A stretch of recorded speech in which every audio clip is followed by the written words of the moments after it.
नमस्कार, मैं अंजना और आप देख रहे हैं मधुप न्यूज 24। आइए रुक करते हैं आज की बड़ी खबर पर।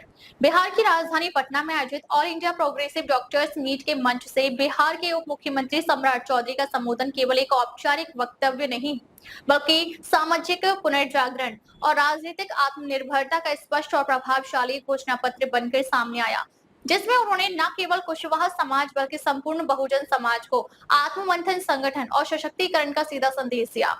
उनका यह वाक्य, जब आपके पीछे कोई अपना होता है तो आप मजबूत होते हैं, केवल भावनात्मक नहीं बल्कि सामाजिक संघर्ष की गहराई को छूने वाला था, जो यह बताता है कि यदि समाज अपने प्रतिनिधि के साथ अड़िग होकर खड़ा होता है तो वह प्रतिनिधि सत्ता में एक चट्टान बन जाता है।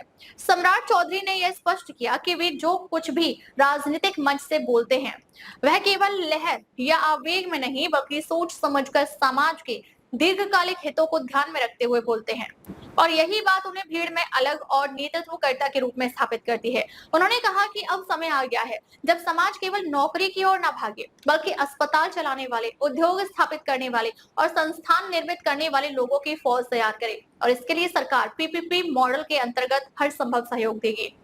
उनके ऐतिहासिक और प्रतीकात्मक वक्तव्य सम्राट अशोक ने तलवार रख दी, खुरपी उठा ली, न सभागार में एक गूंज पैदा कर दी, जिसने यह संदेश दिया कि अब संघर्ष का रास्ता हिंसा से नहीं, ज्ञान, हुनर और श्रम से होकर निकलेगा, और यही रास्ता समाज को समृद्धि और सम्मान की ओर ले जाएगा। वोट की ताकत की गहराई से समझते हुए उन्होंने कहा कि 500 वोट होंगे तो मुखिया पूछेगा, 5000 होंगे तो विधायक पूछेगा, 50,000 होंगे तो मुख्यमंत्री बगल में बिछाएगा, और 5 लाख वोटों में यदि समाज संगठित हो गया तो प्रधानमंत्री की बगल की कुर्सी आपकी होगी। यह केवल एक चुनावी गणित नहीं था बल्कि राजनीतिक चेतना और संगठन का मूल मंत्र था, जो समाज को अब जागने और संगठित होकर निर्णायक बनने की प्रेरणा देता है। उन्होंने प्रश्न खड़ा किया कि क्या समाज केवल मुखिया बनकर रह जाएगा या विधायक या मंत्री, मुख्यमंत्री और भविष्य का प्रधानमंत्री देने की क्षमता विकसित करेगा। यह सवाल नहीं बल्कि समाज को झकझोरने वाली चुनौती थी, जिसे अब नजरअंदाज नहीं किया जा सकता। उन्होंने चेतावनी देते हुए यह भी कहा कि आने वाले दिनों में बिहार में फॉरवर्ड बैकवर्ड का एजेंडा फिर चलेगा, और यदि समाज ने समय रहते एकजुटता नहीं दिखाई तो वह फिर हाशिए पर धकेल दिया जाएगा, जैसा कि इतिहास में कई बार हुआ है। इस संदर्भ में उन्होंने खास तौर पर कहा कि कुछ लोग अपने राजनीतिक फायदे के लिए बैकवर्ड फॉरवर्ड का झूठा विमर्श खड़ा करके समाज को आपस में लड़वाना चाहते हैं, ताकि असली मुद्दे पीछे छूट जाएं और सत्ता की मलाई केवल वही खाते रहें। उन्होंने साफ तौर पर कहा कि अब समाज को इन झूठे द्वंद्वों से ऊपर उठकर एकजुट होना होगा, वरना राजनीतिक रूप से सशक्त जातियां और तबके हमेशा दबे कुचले वर्गों को भ्रम में रखकर इस्तेमाल करते रहेंगे। स्वास्थ्य मंत्री के रूप में अपने अनुभव साझा करते हुए उन्होंने बताया कि उनके कार्यकाल में समाज के लोगों द्वारा अस्पताल खोलने की मांग बेहद कम आई, जो यह दर्शाता है कि समाज अभी भी अवसर लेने से ज्यादा नौकरी की सोच में बंधा हुआ है। अब समय आ गया है कि सोच बदले और समाज अवसर देने वाला वर्ग बने। उन्होंने आग्रह किया कि समाज अंधा प्यार दिखाए, लेकिन वह प्यार किसी व्यक्ति विशेष के लिए नहीं बल्कि अपने समाज की राजनीतिक ताकत और आत्मबल के लिए हो, क्योंकि जब जाति या समुदाय अपने नेता के पीछे दीवार बनकर खड़ा होता है तब वह नेता सत्ता में एक अड़िग चट्टान की तरह खड़ा हो जाता है। समापन में गूंजते नारों जय सम्राट अशोक, जय जगदेव ने यह स्पष्ट कर दिया कि यह कार्यक्रम केवल एक बैठक नहीं बल्कि एक दिशा देने वाली ऐतिहासिक घड़ी थी, जो हमें याद दिलाती है कि हमारा अतीत कितना गौरवशाली था, उतना ही हमारा भविष्य भी हो सकता है, बशर्ते हम एकजुट होकर सोच समझकर आगे बढ़े। सम्राट चौधरी का यह संपूर्ण उद्बोधन एक सीधा और प्रखर संदेश था कि राजनीति केवल सरकार बनाने का माध्यम नहीं, समाज को आकार देने का औजार है, और अब समय आ गया है जब समाज को यह तय करना होगा कि वह केवल तमाशबीन बना रहेगा या इतिहास का निर्माता बनेगा, क्योंकि समय सीमित है लेकिन संभावनाएं अनंत है। निर्णय हमें करना है, दिशा भी हमें तय करनी है और नेतृत्व भी अब हमें ही करना है। प्रोफेसर उपेंद्र नाथ वर्मा जी, डॉक्टर अरुण कुमार सिंह जी, सेवानिवृत्त न्यायाधीश महेंद्र प्रसाद जी, इंजीनियर सच्चिदानंद सिन्हा जी,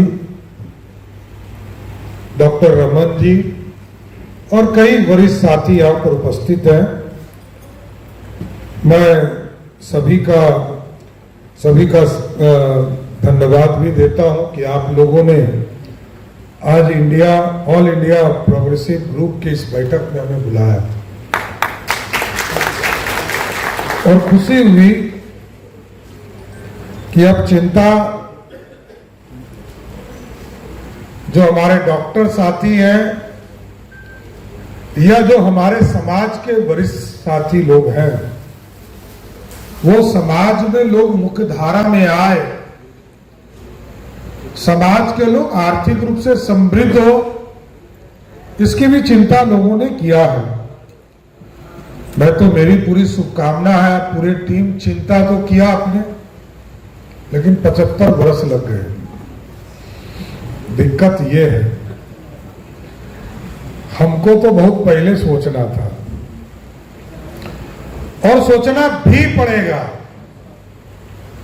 देखिए, बिहार या देश हमको मुख्य धारा में बने रहना चाहिए, और समाज तभी बड़ा होता है जब पीछे से कोई सपोर्ट करने वाला खड़ा हो। राजनीति में हम लोगों ने इतने दिनों में यही देखा है कि वोट ऑटोमेटिक मिल जाता है और नेता खड़ा ही रह जाता है। मैं कोई आज से बिहार की राजनीति में नहीं हूं, मैं पिछले 27 वर्षों से बिहार के सरकार के बड़े पदों पर बैठता हूं और बिहार के सभी फॉर्मेट को खेला भी हूं। मैं सभी बड़े नेता के साथ काम किया हूं, लेकिन मेरा यह मानना है ये अच्छी पहल है। इसके बावजूद आप ग्रुप ने, पूरे ऑल इंडिया प्रोग्रेसिव ग्रुप ने पूरा ये सोचा, चिंता किया और प्रेजेंटेशन का भी आपने दिखाया हमें खुशी है। आगे के दिनों में धम के तरह, धम्मा की तरह पूरी तरह एक एक जिले में ऐसी स्थापना ये समाज करे, ये तालियां। और क्योंकि मैंने कोरोना के समय लोगों को देखा था, ये लोग लगातार मेहनत कर रहे थे, समाज के लोगों को जोड़ रहे थे। ये लोगों ने एक बार फोन किया कि हमको ऑक्सीजन नहीं मिल रहा, तो हमसे जो सपोर्ट हो सकता था ऑक्सीजन का सपोर्ट कराया। लेकिन मेरा ये मानना है ये नीचे संरचना खड़ी करनी होगी। देखिए, 3-4 पार्ट है और अच्छा काम है। मधुप जी लोग, सभी लोग, अरुण सिंह जी, सभी लोग यहाँ पर बैठे हैं। ये लोग सब लोग काम सामाजिक तौर पर करते हैं। मेरा यह भी मानना है ग्रुप बनाइए, एक ग्रुप इंजीनियर्स का हो, एक ग्रुप डॉक्टर का हो, एक ग्रुप बिल्डर का हो, एक ग्रुप नीचे कॉन्ट्रैक्टर खड़ा कर सके। देखिए, पूरा चेन बनाना पड़ता है, समाज ऐसे नहीं खड़ा होता है। मैं तो नहीं जानता हूं, मैं इसलिए मैं कह रहा हूं कि मैं स्वास्थ्य मंत्री भी रहा, मेरे पिताजी भी स्वास्थ्य मंत्री रहे। इक्का दुक्का लोग आते हैं हमारे लोग जो ये कहते हैं कि हमको हॉस्पिटल खोलना है, यही तो बढ़ाना है, जबकि डॉक्टर की कोई कमी समाज में नहीं है। डॉक्टर अब तक ले बस इतना ही, फिर मिलते हैं एक ऐसी ही बड़ी खबर के साथ। तब तक के नमस्कार और देखते रहिए मधुप न्यूज़ 24।